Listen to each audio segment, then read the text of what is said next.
Scotland is said to take its name from Princess Scota, ancestor of the Gaels. For her lineage there are multiple theories, but all of them make her a very important Holy Grail. King Tutankhamun's wife, Ankhesenamun, was his half-sister, and the daughter of Akhenaten and Nefertiti.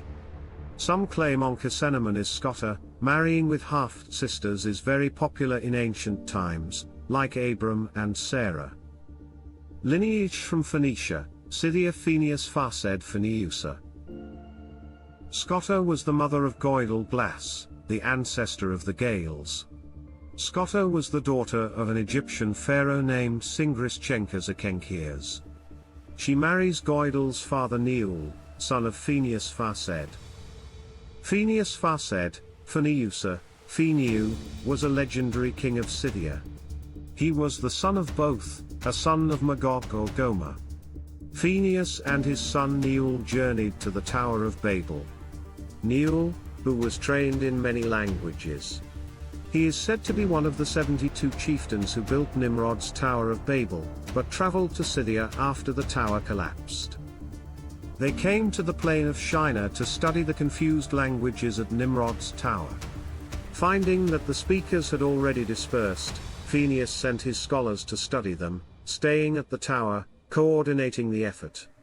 After 10 years, the investigations were complete, and Phineus created the selected language, taking the best of each of the confused tongues, which he called Goidelic. Phenius Farsaid discovered 4 alphabets, the Hebrew, Greek and Latin ones, and finally the Ogham Early Irish, and portrays the Ogham as the most perfected because it was discovered last. Another legend says, Scota and Niul's son, Goidel, was saved by a prayer from Moses after being bitten by a snake. Some sources state that Scota was the wife of Goidel, rather than his mother, and was the founder of the Scots and Gaels after they were exiled from Egypt. These legends are similar for roots of Hyksos dynasties to be either Scythian or Phoenician origin. Clearly there is an Aryan flavor in this lineage with Jewish mix. Sychtians were blonde and red-haired, and had blue eyes just like many of the Egyptian statues, and a phenotype common in Scotland and Ireland. Red hair, blue eye combination is the highest royalty of Atlantis bloodlines. Stone of Destiny, Jacob's pillow. It was used as a pillow by Jacob when he had a dream of angels. This stone somehow came into the possession of Gaethelos, and when he was exiled from Egypt, he took the stone on his long journey to Iberia. Ultimately the descendants of Gaethelos and Scota took the stone to Ireland, where it was established as a seat or throne in Tara. The possession of this stone in Ireland and Scotland implies both Egyptian and Jewish lineage of rulers. The Moses connection to Scota. In one version of the story which involves Ireland, Gaethelos is known as Goidel Glas and was originally from the region of Scythia.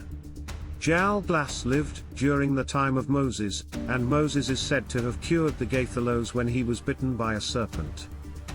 Allegorically it is saying, while Gaethelos was fighting for the crown, Moses, who is probably Pharaoh, chose him over his opponent. So Gaethelos was chosen as the heir. Goidel Glas was also promised by Moses that no serpent or other poisonous creature will inhabit the western island that his posterity would inhabit one day. Famous Saint Patrick is said to banish serpents from Ireland. This allegory is for the Saint Patrick cancelling the ruling of Druids, Egyptian, Sychtian dynasties in Ireland which Moses promised above. Even today Ireland is Catholic, because they keep dragon bloodlines out of Ireland. One of Goidel Glas' grandsons, Niul, was invited into Egypt as an instructor by a pharaoh, and eventually married one of his daughters, Scota. Niul and Scota's people were later driven from Egypt by a later pharaoh, and wandered around the Mediterranean, until they reached Spain then Scotland. Ralph Ellis view. Ralph Ellis traces the story of Scota and Gaethelos to a 3rd century BC source, Manetho's Egyptiaca. Ellis claims Scota was really Ankhesenamun, daughter of Akhenaten and Nefertiti, and wife of Tutankhamun. Gaethelos, on the other hand, has been argued to be the successor, and according to Ellis, also the father of Tutankhamun.